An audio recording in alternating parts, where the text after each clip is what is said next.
Good afternoon, Monarch fans, and welcome to another edition of Sports Talk with Rags here in Season 4, Episode 37. And today, here we are honored here to be joined by Monarch alum and ODU football punter Jonathan Plisco, and also when a student athlete from ODU Athletics is on, we call it Monarch Mondays here on Sports Talk with Rags. So, Jonathan, how you doing this afternoon? Doing great. Yeah, excited to be here, talk about Monarch football and 757. So I appreciate you having me. Sure, no problem. Appreciate your time. So let's uh, let's start here at the beginning. I know that you grew up on the peninsula and part of Woodside baseball and football. So when did you start playing football? Was it flag football, Pop Warner, and then as you got older? Yeah. So I actually started, never played tackle football until I got to high school. Oh, I okay. played flag football out in New Mexico for a little bit when we lived out there for 4 years. But yeah, I grew up playing pretty much any sport I could play. So Right. basketball, baseball, soccer, you name it, whatever season it was, I'd try to play it. I Right. wouldn't say I was good at all of them, but I enjoyed it. But mainly grew up playing soccer and baseball. Went to Woodside. I was actually on the golf team in eighth grade. I love golf, Okay. still do. Yeah. But then, I think every high school male, sees the football team, sees tryouts. I'll, watch NFL. Green Bay Packers fan, so I wanted to give it a go. So I went out to JV tryouts my ninth grade year. And as I think any JV tryout, it's who played soccer, Right. and I think there were like one or two hands out of the group at Woodside, and I was one of them, and said, "Okay, you're our kicker and punter. Like, let's see what you got." So I was the JV kicker and punter. I also played. Let's see, I tried playing quarterback, didn't quite work out. I was the starting center on the JV team. There's a reason why they call me the hefty lefty, I guess. So yeah, got in JV kicking and punting. I went up. Let's see that we played Phoebus in the playoffs. I was pulled up to varsity as the backup punter. Right. So just playing at Woodside, running the wing tee under Coach Dodson. Sophomore and junior year, I was kind of like I was put on a pedestal eggshell type deal, just kicked and punted. And Yeah. then my senior year, we rolled in.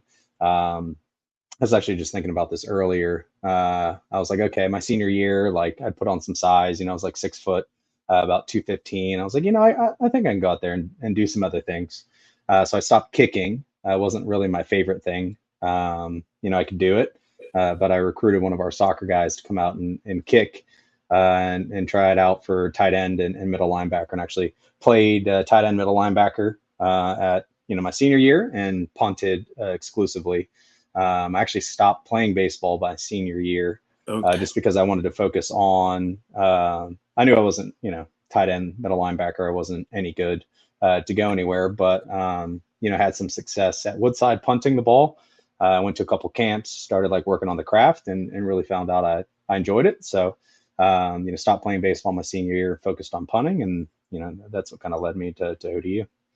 Yeah, and the thing is, I grew up over here on the south side, over here in Western Branch, and we have some mutual friends. Appreciate the Dinguses here, which they'll be listening, but they connected the two of us. But definitely know of Woodside Athletics, and you bring up Phoebus. I mean, not only Southside have good football, but they're the peninsula. I mean, Phoebus, Hampton, Kecoughtan. I mean, so definitely they're Friday night lights here, there in the peninsula definitely go up against good competition.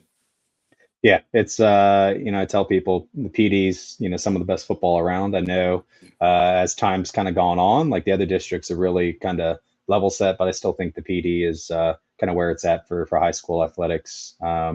Yeah, I remember vividly my first game at middle linebacker was against Phoebus, and we had Baby D at guard, and I think it was Sean Alston at tailback.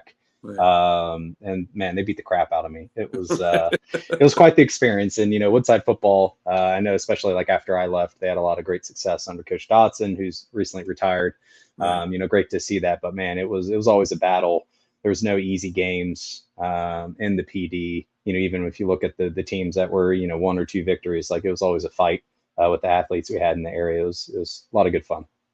Yes. So, you're working on the craft, and just like any student athlete in high school, wants to play at the next level. So, did you look at any school that would give you the opportunity, or with Old Dominion starting a program, hey, I'll I'll go to Norfolk and see if I can have a shot here with a mid-major D1 program that's just starting.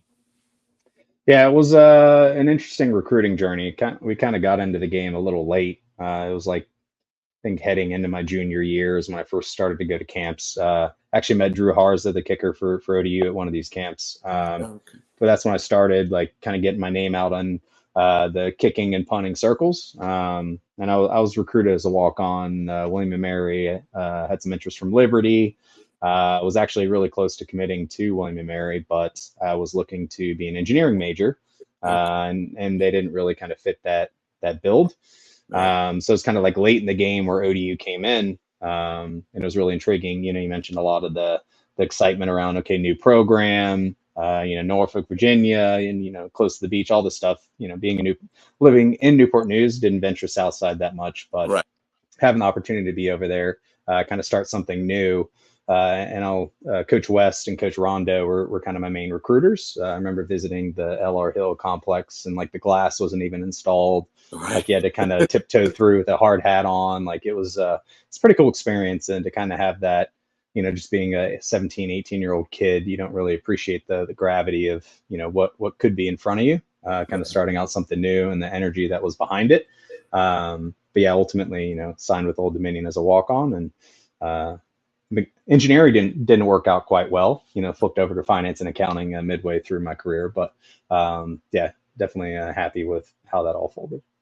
Well, I know with making a career out of Norfolk Naval Shipyard, when you talk about William and Mary, Old Dominion, I know that a lot of the engineers, that Norfolk Naval hires, comes from Old Dominion, but then also that program, definitely with balancing athletics and especially football, it's kind of hard to juggle, working on being an engineer and also working on trying to be the starting punter. Yeah, it definitely caused a lot of friction, and I know, there were a handful of guys who did successfully did it. But like when you looked at those engineering classes, pretty restrictive as far as timing and with practice and all the different things we had to do with football, really made it tough. And being a new program, you look at some of like the bigger schools, SEC, ACC, right? They have that pedigree established. They have the program, the facilities, the I wouldn't say agreements, but like faculty is behind for the most part. Whereas ODU was just kind of starting new with football and the demands. It was definitely challenging as far as like class schedules. I missed a lot of stuff, and the guys who did do engineering did miss a lot of stuff. But the school and the athletic program certainly did their best to kind of make it all work. But I got through a certain level of classes there, and like I said, thankfully, kind of pulled the plug on my engineering career and flipped over to finance and accounting. So. Yeah, and there in 2009, I mean, one thing that I've learned here with not only, following college football, but also knowing some knowing some kids that have played, it's not like it's not like that they just focus on one punter, one kicker. I mean, so, definitely here with coming in as a walk-on new program. I mean, what was it like here when you first got into practice here there, part of Monarch football? Yeah, it was pretty cutthroat, right? We had a good group of guys, but I think our first depth chart there were like 6 punters. Not everybody like was a pure punter like myself, but like Thomas Right, DeMarco was the number 2 punter because when he was West Coast, he was a punter in college, flipped right. over, played quarterback. And again, like first year when we didn't play, it was like 6 or 7 punters. Next that following year, our first season playing. Yeah, Again, it was another crop of competitors. Coach Wilder was always up for competition, right? right. You don't just get to keep what you earned. And honestly, like after my first year, like when we didn't play, like I was Right, okay. right. But I kind of saw the situation I was in and kind of getting into the grind that is college football. Like, hey, like I got to work at this, right? Like if I want to be the guy, I still was the number 1, but like I knew it was kind of up in the air. Like I really wasn't performing that well. It's like, okay, like you got to put in the time, got to put in the effort. And thankfully, it was heading into the summer before our first season. Right. I went up to Northern Virginia, got some good instruction, and something just kind of clicked. And maybe all the weightlifting, all the stuff that we were doing, like you lift weights in high school, but once you get to college program, it's completely different. Something just clicked that summer heading into our first season, and things really started. It was funny. Like our first practice that we came back, I remember we were doing punt team, and Yeah. I think it was Coach Wilder was like, "Who the hell are you? Like, what's going on?" Like, things were really starting to click, and obviously with Dustin Phillips as a long snapper, and then followed by Rick. Yeah. We all know Rick's accomplishments and capability, but definitely blessed to have 2 tremendous long snappers, which that's obviously punting. You're kind of by yourself back there, but you need a good snap, need good protection to really do well. And thankfully, my all 4 years that I played, we had that for sure. Yeah, and the thing is like we talked about before we started taping. I mean, punting, I mean, it definitely, can flip the field and give the momentum here to your defense here if you you know, um, pin your opponent there inside the 20 or especially inside the 10, so definitely, you feel like that you're there by yourself, but when it's time to go out there on the field, you can definitely flip the field and give momentum to your defense. Yeah, it's all eyes are on you. But like I said earlier, it's really all 11 guys out there. There's a lot of guys that have with the shield formation that we ran. They'd have a guy sprint at them full speed, from 8 yards away, and they'd have to take that contact. So obviously the snap, the protection, is key. But having that opportunity to flip the field. I was happy if we didn't have to punt. And, as Right. Taylor kind of grew up and as the offense got better, like, I was out there less, which like I was perfectly fine with, right? If I'm not punting, then that means we're scoring. That means Right. we're likely winning. But to have that opportunity to make an impact, to flip the field, pin the opponent's back, that's what punters live for, and we definitely love that opportunity. But then again, when things don't go well, all eyes are on you. I remember my first punt of my sophomore year was I think it was a 4-yard shank. Uh, We were running some new schemes, some rollout punting, but didn't turn out too well. But definitely a lot of eyes. 20,000 eyes on you when you shank the ball 4 yards. right. It was fun. Yeah, and the other thing is, I know that Rick has had a great story, with his opportunities, after ODU and being there with the Eagles. But definitely, if a snap goes over the punter's head, I mean, you talk about a 4-yard shank. Well, everyone will know who the long snapper is when there's an issue with snapping it over the punter's head. Yeah, it's definitely obvious when they mess up. But like I said, Dustin and then followed by Rick. I don't. I think the worst snap I ever got out of the 2 of them was maybe at my feet, or I had to jump a little bit for it. So it was definitely those guys were excelled at their craft. They're competitors, and that made us all better, and made us as successful as we were. Yeah. Now, were you when you came to Old Dominion and through your 4 years, were you just strictly punting, or did you try to, be the kicker on kickoffs, or try to kick field goals? Yeah, I mean, like I said, kicking. I was like the emergency kicker if we needed it. We always had multiple kickers, multiple punters, but like if Drew or followed by Jared went down, I could probably always make it work. But like I said, I wasn't very good at it. Wasn't, and especially once you specialize, some guys can do both. I really couldn't. I actually, like, if I were to kick field goals now, I'd kick right-footed field goals and I kick left-footed punts. It's just maybe I'm just weird, but no, like I kind of knew my craft, and like the guys we had, like Drew and Jared and the kickers, like they were great. Like, the success Drew had initially, and then Jared coming in. So I knew, like, sure, like I'd always try to, talk crap and push them, but kind of knew, punting was my swim lane. And honestly, we didn't like to do other things. We were involved in practice, right? There's a lot of variability within programs as far as like what kickers and punters and specialists do. Coach Wilder was a big believer in making us part of the team. So we were out there, doing all the same workouts. We're always out there at practice. We don't go off to the stadium to do whatever. So like we were always involved doing all that stuff, but I kind of knew I was good at punting. That's why I'm here. Sure, I could probably kick, but I'm just going to focus on my craft and try to get better there. Right.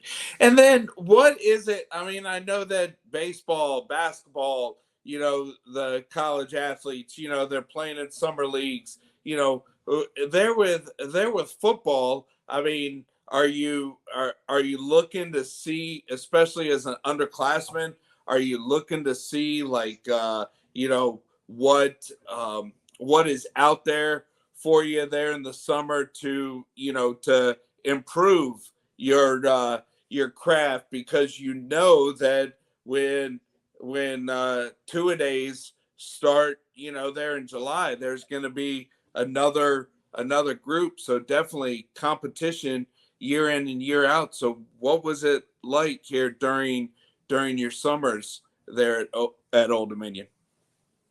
Yeah, summers were there's really no time off with football, and so I did a couple internships later on in my time, but when we looked at the summer, we obviously had our workout plans if you weren't on campus, or if you're around campus, the voluntary workouts, weightlifting. But from like a developing punting, kicking, there's a lot of camps that go on in the summer. Like we went up to Rutgers, like Rick and Jared, myself, Ricky, Joe, some of the other specialists on the depth chart. I remember we drove up to stayed at Rick Lovato's house. Big Rick cooked us up quite the feast. It was quite nice. But like going to Rutgers with it's a group like other college guys, other high school guys, and just kind of like working, competing against each other, but also like working on your craft. That was really how you continue to kind of build, your skill set, learning new tricks like the Aussie punt, a couple other things. Just because most of those camps are run by, ex-college guys, ex-NFL guys that been there, done that. And it can kind of give you like a second opinion, watching what you're doing. Hey, try this, try that.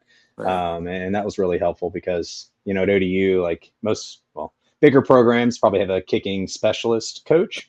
But like Coach Z, he came in early and said, hey, like he was great with the schemes, blocking, all that stuff. He's like, I don't know anything about kicking and punting. He learned, he busted his butt to learn about kicking and punting, but it's like, let me know what you need and we'll make it happen.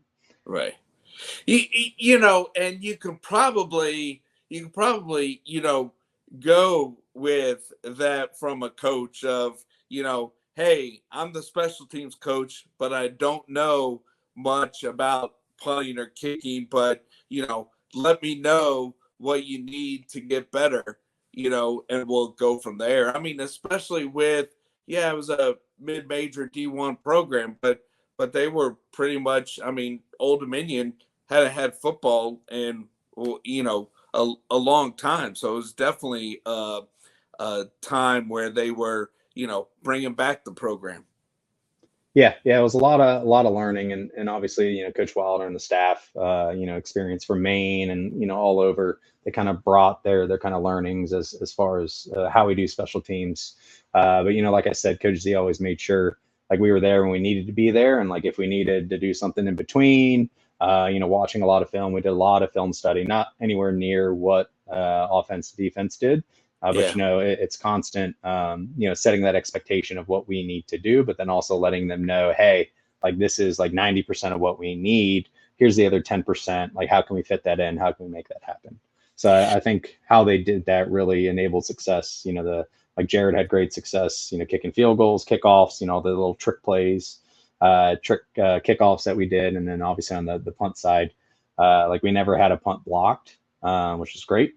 Had one tipped, but we're not going to count that. Right. But yeah, I mean, just the work and really just kind of marrying up the expectation and what we kind of needed from the specialist perspective, I think really, enabled our success.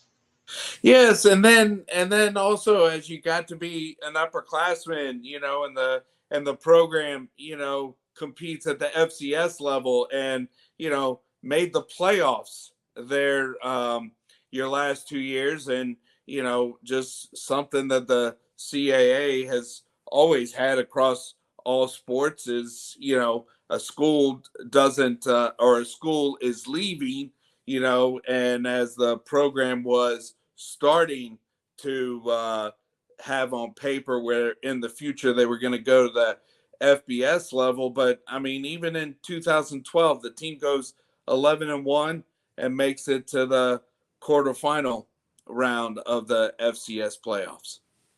Yeah, that was, that was I'd say the peak of FCS. I think that was our last year. And then we started the transitional period. But, it's all kind of the culmination of the work that we started, the culture that Coach Wilder and the coaches brought, and kind of the expectation, we had success out of the gate. It's like, oh, like we really figured out how to be successful. That first game, like, we played against each other for over a year, right? So we're just competing against the same guys or watching the same guys compete. Sure, we have a new class in, but what does that really mean in the landscape of college football? And then obviously, coming out against Chuan, and then, that kind of started something. We really kind of figured out like, okay, this is the expectation. This is how we keep to this level. So let's keep pushing. And, that led to that success, which I remember at JMU when we unfurled that banner, in 2012, CAA won't recognize us, but we will. We know what we did. We know what we're doing.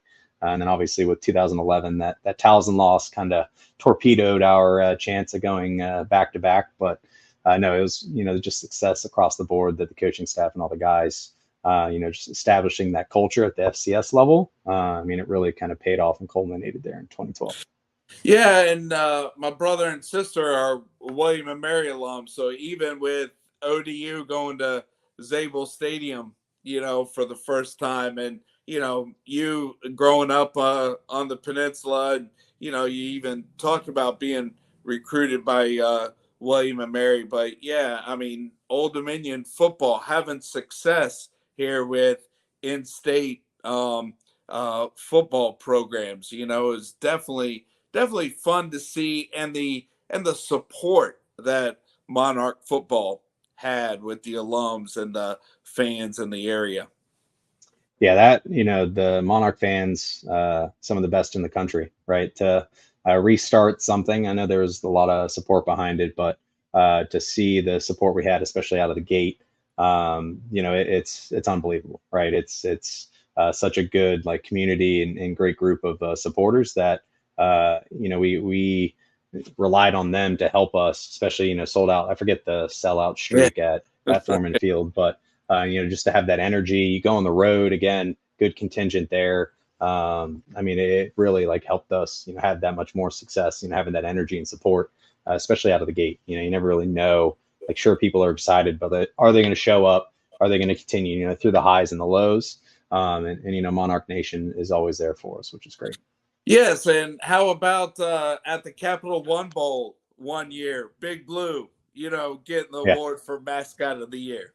Yeah, it's again, it's ODU is. It's funny. You go back to campus now. You always talk to alum who from the 70s, 80s, and they come back to campus. They're like, wow, like I have that feeling now. I go back to campus. I mean, I work in downtown Norfolk, but anytime I pop over there, always something new, always something being built, being enhanced. The administration, the both athletic and the school's administration, continuing to build something great in Norfolk. And whether it's success in athletics, basketball, baseball, field hockey, soccer, all those different sports, continuing to elevate. It's really great to see, and glad to have been, part of it, still part of it. Can't wait to see what's next for us. Yeah, well, Jonathan, appreciate your time, and you talk about being part of Old Dominion and your freshman year. That's when everybody redshirted and workouts and with the program. So it wasn't until 2009 that the team actually played. Chawan there with the first game. But what was it? What was it like here as we're wrapping up? I mean, your school, here you were coming on as a walk on, and then your school gives you a call and wants to recognize you as going into the ODU Hall of Fame here with a banquet there September 6th, right before the first home game the next day. Yeah, it's still pretty hard to put into words, right? We're a couple months past when I found out, and I guess the first thing is honored, right? You look at the Hall of Fame, the administration and athletes that are in there, definitely some folks who've kind of carried the torch. So to be included there is again kind of still surreal, but obviously extremely honored and excited to be inducted this fall. But to kind of think about that journey, I almost, like, the journey almost didn't happen, right? Mm-hmm. We had our first season, we were practicing 5 days a week, lifting 5 days a week, coming from high school into that kind of regimen. If you weren't ready for it, here it was. And I remember, like, winter, I was kind of questioning, like, is this what I really want to do?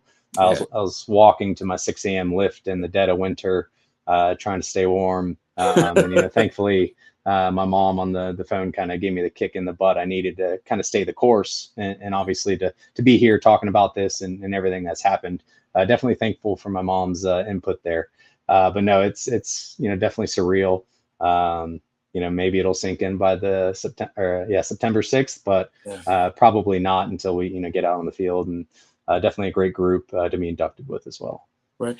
And what was it after college? I mean, did you get an opportunity on possibly a free agent, there with punting, or did you go into the business world, or what was it after college? Yeah, I get this question a lot. It's what is it? 1% of high school goes to college, and then 1% from college to the NFL. You look at the NFL, there's 32 punters out there, and there's probably, I'd say, at any given time, a couple hundred guys who can do that, right? Like, sure, you have your high end guys that are just freaks and nobody can touch them, but then, like, the rest of the guys, it's pretty heavy as far as like a competition base. And so I gave it a year.